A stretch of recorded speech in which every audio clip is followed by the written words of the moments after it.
Yang ngerti pesantren siapa?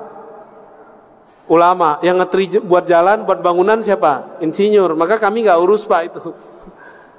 Kita ini sering membatas-batasi ustadz, tapi kita kemudian ngambil wilayah dia. Ya. Jadi kalau nggak pakar-pakar amat, lu serahin ke pakarnya. Rentan sekali. Dan Bapak percaya atau tidak, salah satu guru saya didatangi salah satu gerakan rahasia di dunia.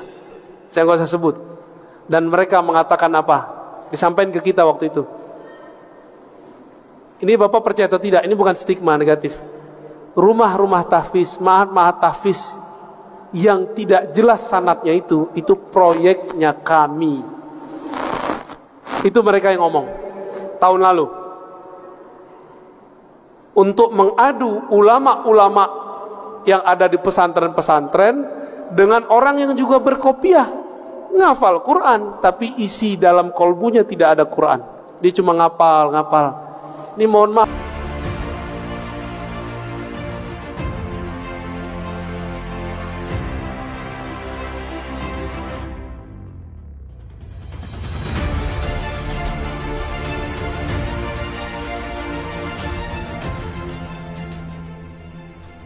Assalamualaikum Tuan Guru. Waalaikumsalam warahmatullahi Ya, perkenalkan nama saya Beni Lubis, Pekanbaru. Lubis Pekanbaru. Asalnya Mandailing, tapi sudah lama di Pekanbaru. Baik. Ya. Saya mengakui saya belum berilmu dan masih belajar banyak. Pertanyaan saya yang sekarang viral ini, apakah Salafi atau Wahabi itu tidak ada yang benar atau sesuai dengan ajaran kita syariat Islam ataupun Ahlus Sunnah wal Jamaah? Karena saya sering juga pergi mengikuti pengajian-pengajian di Pekanbaru ini dengan beberapa guru, bukan satu guru. Dan yang saya temui itu guru bukan Salafi, dan beliau mengatakan Salafi itu sebenar-benarnya benar kalau yang aslinya. Oke. Nah, mohon nasihat buat saya, supaya saya tidak bimbang dalam kehidupan ini. Terima kasih. Assalamualaikum warahmatullahi wabarakatuh. Assalamualaikum warahmatullahi. Saya panggil Pak Lubis saja ya. Lubis Al-Mandailingi. Ya, luar biasa itu Lubis. Baik, bismillahirrahmanirrahim. Alhamdulillah wassalatu wassalamu ala sayyidina Rasulullah amma ba'du. Apakah Salafi itu tidak ada benar-benarnya? Itu pertanyaannya. Ya ada benernya lah Pak. Masa nggak ada benernya? Ya. Cuma mereka memonopoli kebenaran, itu aja masalahnya. Adakah kebenaran di Salafi? Ada. Tapi mereka menganggap mereka paling benar. Coba dengar taklim-taklimnya. Bukan, gak usah dengarkan saya. Dengarkan mereka aja, nanti kalau saya ngomong disebut memfitnah lagi kan. Ya, antum sudah tahu semua. Ya. Nggak usah bab akidah, bab jenggot sama sarung aja udah repot kita ngomong sama mereka ya. Nggak bisa dibilangin. Udah kita bacakan hadis Sahih Bukhari, hadis pertama Kitabul Libas, bahwa Nabi SAW sholat kusuf, yajurru thawbah, sarungnya di bawah mata kaki, pakaiannya di bawah mata kaki. Hadis keduanya, hadis Abdullah bin Umar, dihadiri oleh Abu Bakar, bahwa Abu Bakar ketika mendengar Nabi mengatakan Allah tidak memandang kepada orang yang jarra, ya, yang memanjangkan sarungnya khuyala karena merasa takjub dan sombong. Apa jawaban tanggapan dari Abu Bakar? Wahai Rasulullah, saya ini kalau sarung tidak ditarik, dia pasti turun. Apa jawaban Nabi? Nabi nggak ngomong ente kurus, nggak ada hadisnya begitu. Meskipun Abu Bakar kurus, apa jawaban Nabi? Lasta mimman sana'a dzalika khuyala. Kamu tidak melakukan itu karena sombong. Nabi nggak ngomong kamu kurus saya Abu Bakar. Tapi mereka sekarang ngeles, udah jelas hadisnya nggak ngomong begitu. Nah, tapi ingat, saya tidak pernah membenci Salafi. Ya, saya nggak pernah benci Salafi, Pak. Bahkan imamnya Salafi itu Ibnu Taimiyah itu saya cinta sekali itu. Cuma saya kritik. Kita kalau cinta apapun karya dia kita baca kan. Maka kita bisa membedakan Ibnu Taimiyah yang sangat cenderung kepada tajsim, lalu Ibnu Taimiyah yang cenderung kepada tasawuf. Itu ada perbedaannya. Jadi kalau mereka buat Imam Asy'ari 3 periode, Ibnu Taimiyah ada 2 periode, Pak.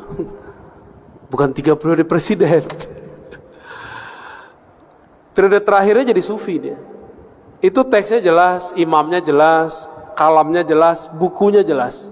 Nggak perlu pakai persepsi-persepsi, teori-teori. Yang ngomong langsung Ibnu Qayyim, ya, bukan Ar-Razi yang ngomong. Terus masalahnya apa dengan Salafi? Ya masalahnya mereka bikin masalah, Pak. Apa masalah yang mereka bikin? Kita biasa-biasa aja pakai kunut, dia masalahin, gitu. Bagi kita orang nggak kunut masalah nggak? Nggak masalah, ya. Ini Pak Lubis motong jenggot, bagi kita nggak masalah, bagi dia masalah, Pak.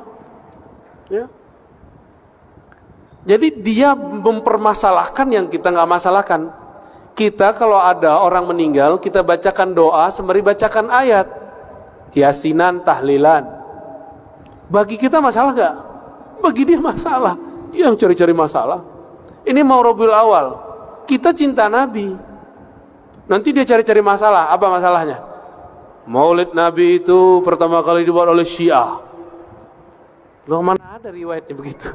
Ya, Maulid Nabi itu Nabi sendiri yang maulidan. Beliau puasa setiap hari Senin, ya nggak? Lalu dia nggak pakai sejarah kita, dia pakai sejarah dia buat-buat sendiri. Tadi lucu tuh ngobrol sama Kiai Idrus. Salafi itu kan mengkafirkan Syiah, Pak. Benar nggak? Giliran masalah Maulid, mereka percaya sama orang Syiah bahwa Syiah lah yang pertama buat Maulid. Loh, suka-suka dia ya. Itu kita lucu juga dengar Kiai Idrus tadi itu. Mumpung belum tahun politik, Pak, jadi kita ketemu dulu dengan kiai-kiai itu ya. Ntar kalau udah tahun politik, aduh, kiai-kiainya ditarik-tarik ke politik, repot ntar. Mumpung masih adem setahun 2 tahun inilah, ya. Gitu Pak Lubis ya. Jadi kita nggak pernah benci mereka, bahkan kita sayang kepada mereka. Saya punya teman-teman Salafi yang baik. Ada, Pak. Walaupun dia tahu perdebatan saya dengan tokoh-tokoh Salafi itu, dia tahu. Kalau ketemu kita sapa-sapaan, kita salam-salaman, satu soft, biasa. Berarti ada toh yang benar. Ya, kalau banyak nggak, Pak? Ya, Bapak masih ingat di Kampar? Ya, itu aslinya begitu, Pak. Aslinya begitu. Terus kita masih mau diam. Apa kata dia? NU Muhammadiyah Jamaah Tabligh. Andi 3 kali lo ngulang itu, Pak, di sebelum Pekanbaru nih. Ya. Jamaah apa? Tabligh. Iya. Itu aslinya dia ngomong begitu. Dia minta maaf nggak? Enggak. Untuk apa dia minta maaf? Bagi dia memang NU Muhammadiyah sesat. Karena NU Muhammadiyah berakidah Ahlussunnah Asy'ariyah. Bedanya dalam fikih, Muhammadiyah mutaakhirin belakangan tidak terikat satu mazhab, tapi tidak membatalkan mazhab. Prototipenya kan ada tuh Ustadz Adi Hidayat kan. Beliau kan nggak anti mazhab, ya kan? Nggak anti kan? Dan tidak membatalkan mazhab. Jangan-jangan Syafi'i juga kan, tapi Syafi'i jalur yang mana gitu. Gitu Pak Lubis ya. Aman? Terjawab? Ya, kita biasakan husnuzon kepada siapapun. Tapi kalau diajak kritik, ayo kita balas-balas. Dia hantam kita, dia batalkan kajian kita, masa kita diam, Pak? Hak jawab kita ini disebut memfitnah sama dia. Ya suka-suka kamu lah ya. Kata orang Jawa apa? Sekarepmu. Ya lanjut. Silakan panitia di kondisi ini.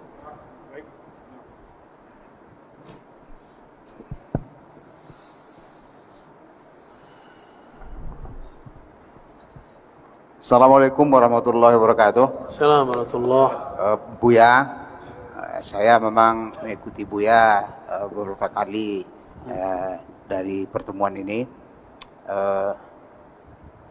Kemarin di Masjid Ar-Rahman Buya bicara masalah tauhid.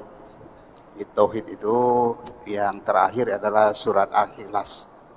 Buya katakan bahwa di surah Al-Ikhlas itu ada tauhid uluhiyah dan tauhid rububiyah.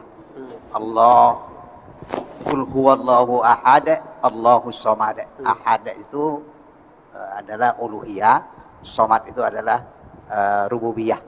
Maka di buku Buya tulis itu nanti bukan uluhiyah tetapi adalah ahadiyah dan somadiyah. Tapi orang sebelah itu menambah, dia tambah dengan asma wa sifat. Ada lagi yang menambah itu dengan hukmiyah, jadi 4 gitu. Apa itu sebenarnya mengkaji tauhid itu? Ada uluhiyah, ada rububiyah dan asmaul sifat. Itu, dan di mana ini letaknya, Bu ya? Terima kasih. Assalamualaikum warahmatullahi wabarakatuh. Bagus Pak, Bapak mengikuti ya. Udah kayak mahasiswa nanya dosen. Pertama, tolong digarisbawahi, istilah uluhiyah kita berbeda definisi dengan uluhiyah salafi. Istilah rububiyah kita berbeda definisi dengan rububiyah salafi. Uluhiyah kita adalah Allah mengahadkan dirinya sendiri dengan kalamnya sendiri. Itulah kul huwallahu ahad. Hanya Allah lah yang bisa mengesahkan dirinya sendiri sesempurnanya. Itulah tauhid uluhiyah. Uluhiyah kita sebut juga dengan bab. Jadi kalau ahli-ahli tasawuf nyebutnya ahadiyah, tapi ahli akidah nyebutnya uluhiyah. Adapun yang kedua, tauhid samadiyah, yang boleh diartikan tauhid rububiyah, tauhid penciptaan, pengaturan alam semesta. Jadi Allah itu ngatur kita lewat nama As-Samad itu. Dengan As-Samad itulah Allah menghidupkan satu rambut di tubuh, satu sel di badan kita. Maka Allahus Samad disebut tauhid penciptaan, tauhid pengaturan alam semesta, bahwa dialah satu-satunya yang numbuhin rambut bapak sendiri atau Allah? Yang numbuhin badan mak kita atau Allah? Allah ya. Nah itu maksudnya. Itu biar gampang Pak. Dari tauhid ini, dari kata ahad kita turunkan nama Allah wujud. Dari kata samad turunlah sifat-sifat yang lain yang kita sebut sifat wajib, salbiyah, ma'ani, ma'nawiyah. Digabung jadilah sifat 20. Karena Bapak ini nggak bisa ngapalin sifat 20 sebagian, kalau Bapak mungkin bisa ngapalin. Yang lain kan susah Pak, udah kita ringkas jadi 2. Pembagian 20 itu kan untuk zamannya, untuk zaman kita bisa lebih mudah. 2 aja cukup. Ahadiyah, samadiyah, atau uluhiyah, rububiyah. Lalu bagaimana dengan tambahan orang yang menambahkan asma wa sifat? Nah, tunggu dulu, kita ganti topik.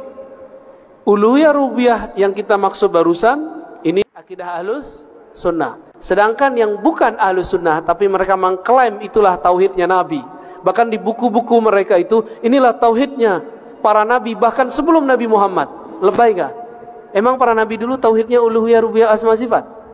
Ada nggak mereka bagi tauhid? Nggak ada kan? Pembagian ini artinya berbeda. Uluhiyah versi Ibnu Taimiyah artinya tiada yang berhak disembah kecuali Allah, disebut tauhid ubudiyah. Adapun tauhid rububiyah sama, tauhid penciptaan alam semesta. Mereka tambahkanlah satu, al-asma was sifat. Ibnu Taimiyah tidak mengerti akidah Asy'ari. Kata dia Asy'ari hanya meyakini 7 nama atau 7 sifat Allah. Coba tanya ke orang-orang yang berakidah Asy'ariyah, betulkah begitu? Tidak. Sampai sekarang saya yakin Ustadz yang depan baru juga mengulang kesalahan yang sama. Menduduh kita aswaja ahlus sunnah hanya meyakini 7 sifat. Terus kita komentari gimana? Sotoy loh gitu ya. Tahu nggak sotoy? Sok tahu. Mana ada akidah ahlus sunnah cuma menetapkan 7 sifat. 20 sifat itu pun itu hanya rumusan-rumusan supaya gampang. Disebut dengan ummahatus sifat. Sifat Allah itu banyak, diringkas biar mudah. Di akhir zaman ini ribet ngajarin 20. Saya ajarin aja 2 tuh. Ahadiyah sama gampang toh. Mana dalilnya? Itu kan kul huwallahu ahad dalilnya. Ya. Yang dimaksud tauhid asma dan sifat menurut kelompok itu bukan asma wa sifat yang kita maksud. Bagi dia, kalau disebutkan Allah punya yadnya besar, tapi bukan seperti tangan ini. Kalau disebut nuzul, Allah itu turun, tapi bukan seperti turunnya kita dari tangga, tapi beneran dari atas ke bawah. Allah itu turun, tapi hanya dia yang tahu caranya. Nah, kalam ini yang paling berbahaya. Mereka masih menetapkan Allah bercara. Disitulah kekeliruan asma dan sifat ajaran yang diwariskan Ibnu Taimiyah. Ya, ghafarallahu lahu. Semoga Allah mengampuninya. Dia kan di akhir hayatnya ditaubat. Ya, kita bilang begitu Pak, disebut memfitnah lagi. Ya, padahal beneran tuh Ibnu Taimiyah kata Zahabi dia taubat di akhir hayatnya. Bagaimana dengan kelompok yang mengganti? Nah, jadi Salafi ini ada yang murni, ngaji-ngaji aja Pak, debat-debat, nyala-nyalain bidah-bidahin. Ada Salafi yang kesusupan, namanya Salafi Haraki, Salafi pergerakan. Salafi pergerakan terbagi dua. Ada yang jihadis. Apa arti jihadis? Ngajak perang. ISIS, dulu Al-Qaeda. Kalau di Indonesia Jamaah Islamiyah kali ya, ya. Itu haraki jihadi. Ada yang kedua, haraki siyasi. Harakah tapi pergerakan politik. Maka mereka ada yang jadi partai A masuk ke partai B gitu. Apa akidah mereka? Uluhiyah, rububiyah. Yang ketiga itu tauhid mulkiyah atau hukmiyah, bahwa pemerintahan di alam semesta di dunia ini harus satu, daulah Islamiyah. Ya bagus sih, cita-cita daulah Islamiyah bagus gak? Tapi kalau versi mereka saya nggak mau. Ya, daulah Islamiyah yang kita tunggu itu daulah Islamiyah yang nanti akan dibangkitkan oleh Al-Imam Al-Mahdi. Itu aja Pak. Nanti udah nggak ada lagi. Maka apapun pergerakan orang hari ini buat negara Islam, buat khilafah Islamiyah, itu akan terhalang terus. Negara apa yang akan mengatakan kami akan menerapkan syariat Islam, nggak akan berhasil.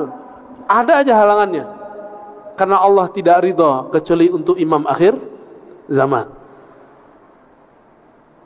Ini kan udah mulai banyak berita-berita nih. Nanti antum akan menilai ustadz cuma karena masalah politik. Tadi ada yang nanya di masjid apa tadi? Yang pagi-pagi. Tapi pas lagi makan, ustadz ini kayaknya pro Jokowi nih. Kata dia, loh saya kan nyoblosnya Prabowo. Masalahnya Prabowo sekarang jadi menterinya Jokowi. Ini canda-canda kita Pak. Kita tanya balik. Pertanyaannya disampaikan oleh bapak itu tuh, mana tadi? Enggak datang dia. Apakah akidah Ahlussunnah batal karena pilihan politik? Saya nanya cuma gitu. Batal nggak Pak? Hah? Iya. Gimana nih? Bingung mau iyanya. Batal apa enggak? Apa hubungannya Bapak ini projo sama probo dengan Ahlussunnah? Apa hubungannya? Adakah dalam kitab-kitab Ahlussunnah, adakah dalam Al-Quran dan Sunnah, kalau kamu projo, kamu nggak sah aswajanya. Kalau kamu probo, kamu aswaja beneran. Ada nggak? Ini urat takut saya nggak ada Pak, sorry ya. Ini kan beberapa kan takut ditinggal jamaahnya cuma karena masalah projo dan probo. Orang dekat saya itu dia nyoblosnya Jokowi Pak. Tahu maksudnya orang dekat saya? Ya, jangan bilang-bilang. Tapi kami biasa-biasa aja tuh. Karena dia ngerti, saya juga ngerti, bahwa beda pilihan politik tidak berpengaruh kepada status akidah Ahlus Sunnah. Namun orang baru hijrah, orang lagi semangat beragama, dicuci otaknya oleh orang-orang yang ingin mainkan agama dalam kancah politik, atau politik dalam kancah agama, dibolak-balik. Itu cikal bakal khawarij yang menjadikan pilihan politik sebagai status keimanan. Siapa dulu yang mengkafirkan Sayyidina Ali? Khawarij. Cuma karena pilihan politik, beliau menerima hasil diplomasi. Sayyidina Ali dibunuh, Pak. Dibunuh oleh orang yang menganggap beda pilihan politik kafir. Karena Ali berhukum dengan hukum selain Allah. Oh, bisa begitu ntar. Nanti tambah parah ke sono. Tapi semoga yang hadir ini faham maksud saya. Jadi nanti kalau saya beda pilihan dengan Ustadz Zul Uzair, mana ustadznya di sini nih? Dengan UAS, dengan Kiai Idrus, itu nggak masalah, Pak, nggak ada masalah. Cuma jamaah kan yang masalahin. Kami tahu cara berbeda. Nanti 2024 Bapak saksin aja, kami beda itu. Nggak ada masalah kok. Dia pro kemana, saya pro kemana, boleh nggak? Boleh-boleh aja, kan cara pandang politik itu bukan bagian dari agama. Cara pandang politik bukan bagian dari agama, tapi prinsip politik ada dalam agama. Bisa bedain? Ustadz gak boleh pisahin politik dari agama. Politik yang mana dulu? Politik opini atau prinsip berpolitik? Prinsip berpolitik kita khutbahkan, kita dakwahkan, tapi opini politik janganlah dikhutbahkan. Kasihan jamaah, ya, kasihan umat kita ini sudah stres dengan corona, ya. Udah, apalagi? Jadi itu akidah semi-semi Khawarij, Pak. Cuma yang masuk ke wilayah siasah itu aman. Aman sementara, saya nggak tahu nanti. Jadi kalau ada pergerakan politik, tauhidnya uluhiyah, rububiyah, asma wa sifat, terus dia ganti jadi hukmiyah atau siasiyah atau hakimiyah atau mulkiyah, apapun namanya, untuk sementara mereka masih aman. Tapi ke depan saya tidak tahu. Ya, wallahu a'lam. Ya. Apalagi? Assalamualaikum warahmatullahi wabarakatuh. Assalamualaikum. Nama saya Azmi Rozali. Tadi pagi hadir, subuh kemarin hadir di Masjid Rahman. Saya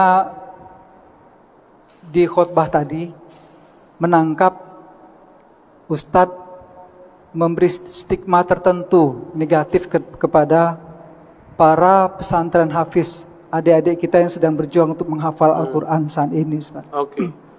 Dan itu hampir jatuh air mata saya mendengar hal itu disampaikan di khutbah. Pertanyaan saya adalah, sebelumnya kalau itu diucapkan oleh Presiden Amerika, kami sudah biasa, Ustaz. Saya sudah biasa. Kalau itu diucapkan oleh kaum buzzer yang membenci Islam, kami juga sudah biasa, Ustaz. Ini yang sekarang yang ngomong saya. Tapi kalau gitu kan? sekarang yang bicara itu Ustaz, memang agak hampir jatuh air mata saya, Ustaz, mendengar itu. Jadi, kenapa Bapak jatuh air matanya? Apa saya menyerang orang rumah tahfiz? Iya, Ustaz. Bapak salah paham. Dari khutbah itu yang saya tangkap, itu Ustadz memberi stigma negatif kepada para kelompok hafiz Al-Quran. Terima kasih. Assalamualaikum warahmatullahi wabarakatuh. Assalamualaikum warahmatullahi wabarakatuh. Bapak kira saya bukan orang rumah tahfiz? Saya orang rumah tahfiz juga, Pak. Bapak kira saya bukan penghafal Quran? Saya penghafal Quran juga. Saya punya sanad Quran juga. Tapi baginda Nabi mengabarkan nanti di akhir zaman akan muncul khawarij yatluna ayatillah rotba. Mereka kalau baca ayat itu rapi. Kita nggak paham maksudnya apa. Ternyata di akhir zaman menjamur rumah-rumah tahfiz. Disitulah masuk khawarij. Saya nggak menyalahkan rumah tahfiz, tapi saya menyalahkan kalau rumah tahfiznya kemasukan. Paham? Dari 2008 saya membersamai rumah tahfiz di Pamulang, di Ciputat, di sono. Kita ngajar mereka. Bahkan saya sampai sekarang masih ngulang-ngulang hafalan saya lah, ya. Masih. Nggak ada stigma negatif. Stigma negatif itu kalau rumah tahfiz sudah kemasukan, dan itu kejadian, Pak. Jamaah kita udah ngurus masjid sekian tahun. Ada anak tetangga ditaruh di rumah tahfiz. Rumah tahfiz namanya kayak sahabat gitu. Ya. Pas Ramadan ada surat dari madrasahnya untuk berceramah berkultum. Apa isi kultumnya? dari awal sampai akhir menyalahkan amalan di masjid itu. Anaknya baru berumur 9 tahun. Kemasukan nggak? Kemasukan Pak, itu di sana, di pusat itu. Saya nggak tahu nasibnya kalau di sini. Maka supaya tidak kemasukan, tolong orang-orang sekitar atau praktisi tahfiz bersanad dalam Al-Quran. Bukan hanya sanad bacaan, tapi juga sanad pemahaman. Jadi stigma negatif kita kepada orang yang menyusup kepada rumah tahfiz, bukan rumah tahfiznya. Saya mau tanya Pak, dari dulu negeri ini sudah ada belum pesantren tahfiz? Bapak jujur, sekarang yang buka rumah tahfiz, hafiz gak? Jujur aja Pak, hafiz gak? Rentan gak kemasukan? Itu maksud saya, paham? Kenapa kita kalau mau mengirim anak kita tahfiz nggak dikirim ke pesantren tahfiz? Di mana pesantren tahfiz di Indonesia paling maju? Anak kecil-kecil Pak, kayak gini hafiz 30 juz banyak. RCTI kan baru muncul kemarin sore, yang digawangi oleh Syekh Ali Jaber almarhum. Kalau di Kudus, di Krapyak, Pangandaran itu udah biasa bocah-bocah kecil hafal Quran. Tapi di Kudus ada syarat ijazahnya, nggak boleh ikut musabakoh, nggak boleh ikut lomba Quran, nggak boleh. Anak-anak kecil hafiz Quran 30 juz, antum percaya nggak? Segede gini. Kelas 6 SD udah ulang sekian kali. Masuk SMP udah belajar qiraat mereka sebagian. Kita ini giliran politik, ustadz nggak boleh ngomong politik. Giliran kimia, kedokteran, ustadz nggak boleh ngomong. Giliran antum nggak ahli Quran, punya rumah, pengen beramal, nggak percaya sama ustadz, udah buat aja rumah tahfiz, gaji aja ustadz. Kita ini siapa bisa gaji-gaji orang? Emang kita bisa menjamin Quran yang kita sebar itu sahih? Ini mohon maaf nih orang-orang kaya ya, antum percaya deh sama ustadz, percaya sama ulama yang bersanad. Ini ngeliat ustadz udah curiga dulu ya. Akhirnya rumah tahfiz nggak dilepas-lepas, buat pesantren bangunannya doang. Banyak Pak, saya udah jalan, orang kaya bingung mau beramal, dia buatlah pesantren, judulnya tapi gurunya nggak ada.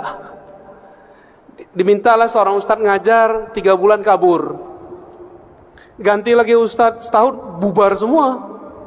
Dia kira pesantren itu kalau ada bangunan terus tengahnya ada masjid berkubah, terus ada kaligrafi, dia mengira pesantren itu begitu. Pesantren bukan itu Pak. Pesantren itu guru, murid, kiai, santri, ngaji, baru ada bangunan. Kalau orang sok beragama, dia buat bangunan dulu, dia kira bisa bikin pesantren. Paham? Yang ngerti pesantren siapa? Ulama. Yang ngerti buat jalan, buat bangunan siapa? Insinyur. Maka kami nggak urus Pak itu. Kita ini sering membatas-batasi ustadz, tapi kita kemudian ngambil wilayah dia. Ya. Jadi kalau nggak pakar-pakar amat, lu serahin ke pakarnya. Rentan sekali. Dan Bapak percaya atau tidak, salah satu guru saya didatangi salah satu gerakan rahasia di dunia. Saya nggak usah sebut. Dan mereka mengatakan apa? Disampaikan ke kita waktu itu. Ini Bapak percaya atau tidak, ini bukan stigma negatif. Rumah-rumah tahfiz, ma'had tahfiz yang tidak jelas sanadnya itu proyeknya kami. Itu mereka yang ngomong tahun lalu. Untuk mengadu ulama-ulama yang ada di pesantren-pesantren dengan orang yang juga berkopiah, ngafal Quran, tapi isi dalam kolbunya tidak ada Quran. Dia cuma ngapal. Ini mohon maaf Pak, kita ini kan termakan. Kalau makof itu ke ahli Quran. Ahli Quran itu ada yang pakarnya hafalan, ada yang pakarnya tafsir, ada ahli Quran pakarnya di hadis, ada ahli Quran pakarnya di fikih, ada ahli Quran pakarnya di tasawuf. Itu semua ahli Quran. Bukan yang cuma tamatan Quran Pak, hafal tahfiz, enggak. Apakah bisa mengamalkan Quran tanpa ilmu fikih? Apakah bisa mengamalkan Al-Quran tanpa ilmu akidah? Kan nggak bisa. Jadi tolong diluruskan Pak ya, saya tidak pernah punya stigma negatif kepada penghafal Quran. Saya cuma mengkhawatirkan jika rumah-rumah tahfiz dibuat oleh orang yang bukan ahli agama, nanti kesusupan oleh kelompok khawarij. Itu aja Pak. Ya. Ya. Oh, Bapak udah paham? Oke. Berarti Bapak sudah tahu titik-titik gelapnya di mana ya? Ya. Cukup? Ada lagi? Terakhir ya? Baik. Baiklah, Assalamualaikum warahmatullahi wabarakatuh. Waalaikumsalam warahmatullahi. Nama saya Afdal A. Saad dari Solok, Sumatera Barat. Masya Allah. Jadi Tinggal siang ini kita tinggal di Solo apa di sini Pak? tinggal di Solok. Kita Masya sama-sama Allah. tamu di An-Nur siang ini. Terima kasih. Pertanyaan pertama, kenapa setahu saya di Riau dan Sumatera Barat tidak diminati tinggal oleh para habaib? Mereka lebih cenderung Pulau Jawa, Kalimantan. Ini supaya jemaah jangan salah memahami, tolong beri pencerahan dalam hal itu. Iya, iya. Yang kedua, Al-Quran cetakan Madinah yang dibagi-bagi kepada jemaah umrah, saya juga dapat. Itu Bismillah, biasanya kita mengenal lafaz jalalah Allah itu di atas tanda tasydid itu barisnya berdiri, jadi bacanya mat Allah. Tapi Al-Quran cetakan Madinah itu sudah miring aja, enggak mat lagi. Jadi jemaah umrah banyak yang ragu ini bagaimana pencerahannya. Baik. Itu pun yang lain-lain, Makkah, Makkiyah, Madaniyah, di sana tidak ada lagi. Informasi di awal surat itu berapa jumlah ayatnya dan berapa rekaknya. Bahkan rekak itu sendiri pun di Al-Quran Madinah tidak ada lagi. Padahal itu batas ruku Nabi. Oke. Ya. Baik, baik. Itu yang kedua. Yang ketiga, maaf terlebih dahulu, kritikan hal.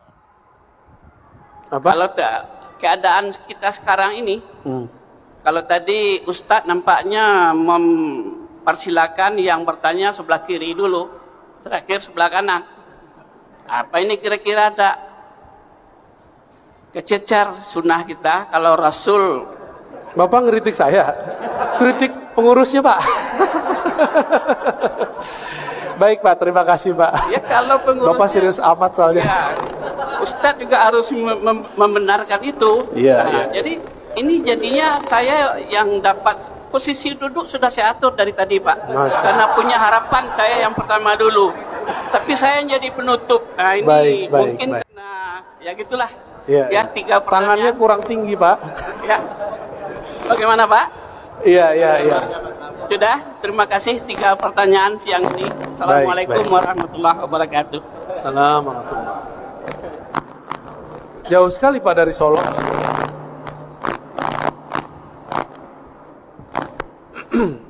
Yang pertama, kenapa sedikit sekali atau tidak ada minat habaib tinggal di Riau dan Sumatera Barat? Kalau Riau sudah mulai Pak. Setiap kota sudah mulai ada. Pekanbaru, Duri, Dumai sudah ada ya. Saya udah ketemu beberapa. Ya udah mulai. Cuma kampung Bapak belum. Kenapa? Ini emang ada persoalan budaya dan ada persoalan yang kedua, ngaji.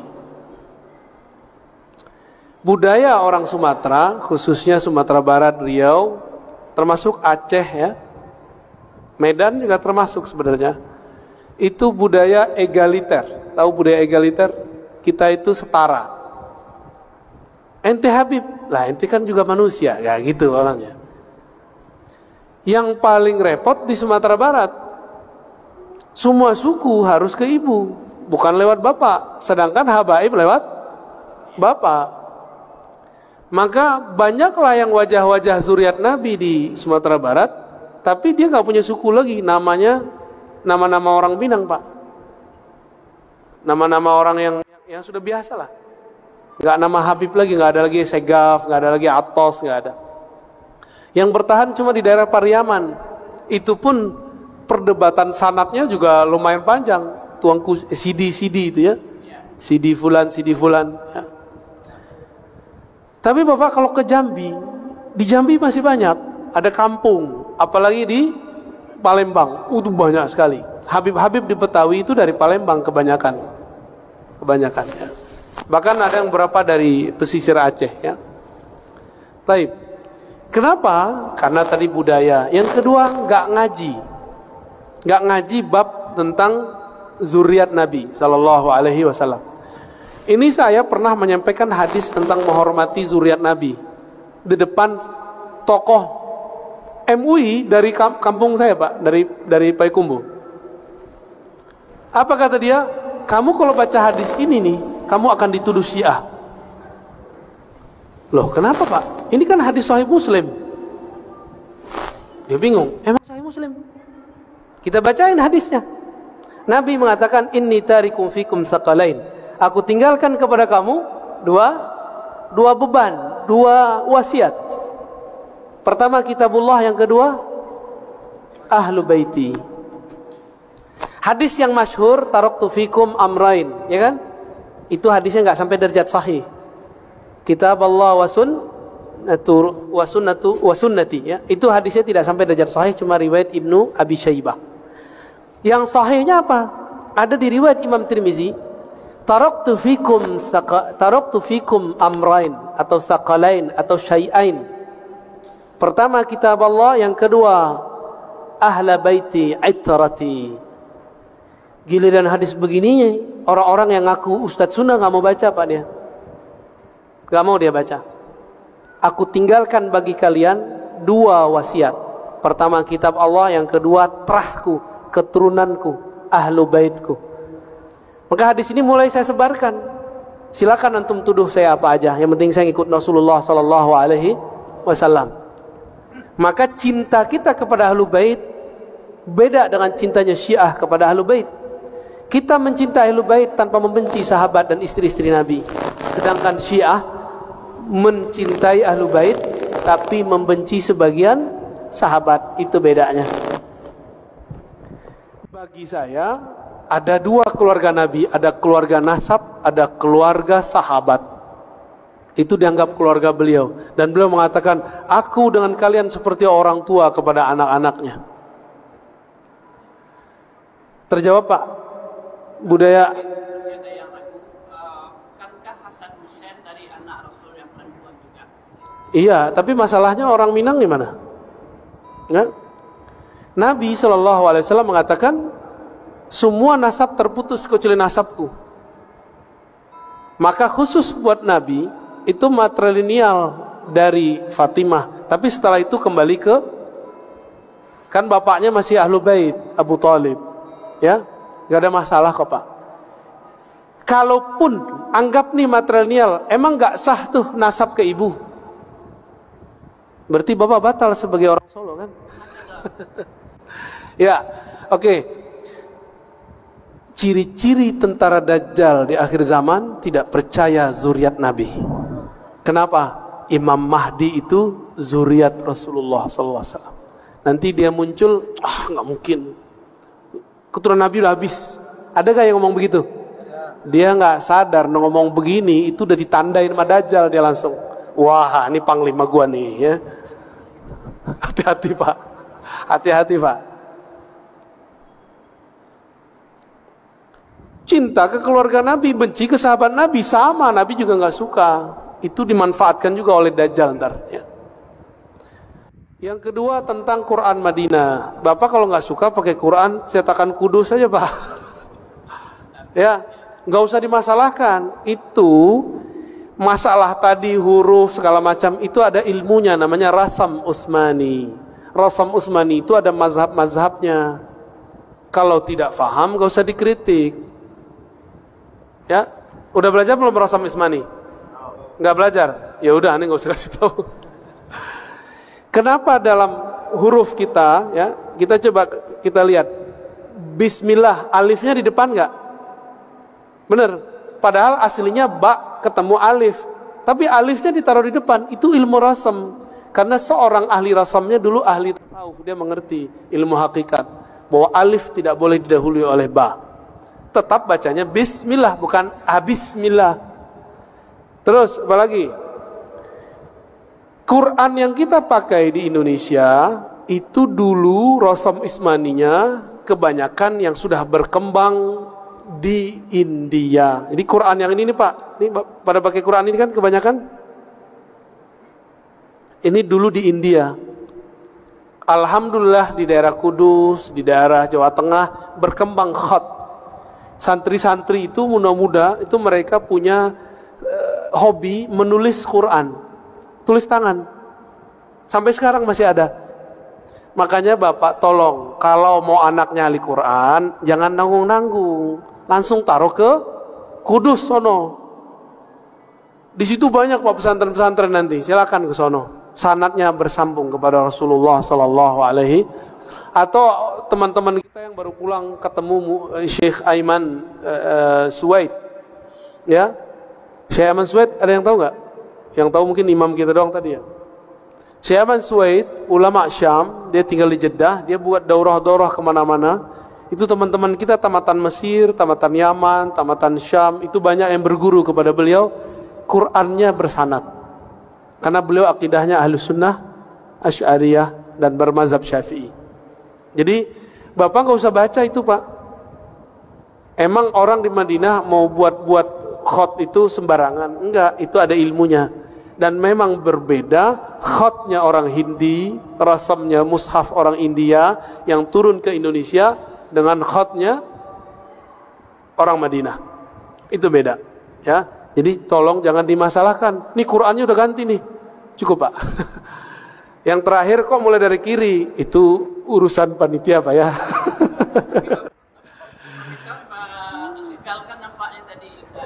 Loh, saya nggak ngelihat Bapak kok. Tangannya kurang tinggi Pak. Maaf Pak ya. Cukup. Kata Mr. Adam udah nggak boleh. Ini keturunan Nabi Adam ini. Baik, saya rasa cukup. Mohon maaf, ini sambil serius terus dibawa canda ya. Jangan serius-serius amat, jangan juga terbawa canda ya. Mohon maaf kalau ada yang tersinggung, tersenggol. Saya tidak bermaksud menyinggung siapa saja, tapi memang saya begini adanya. Mohon ridhonya, mohon dibuang kalau ada rasa kesal, saya pun membuang kalau ada rasa tersinggung. Nasallallahu salamat as-sadar, kita minta kepada Allah hati yang selamat, hati yang bersih. Al-Fatihah.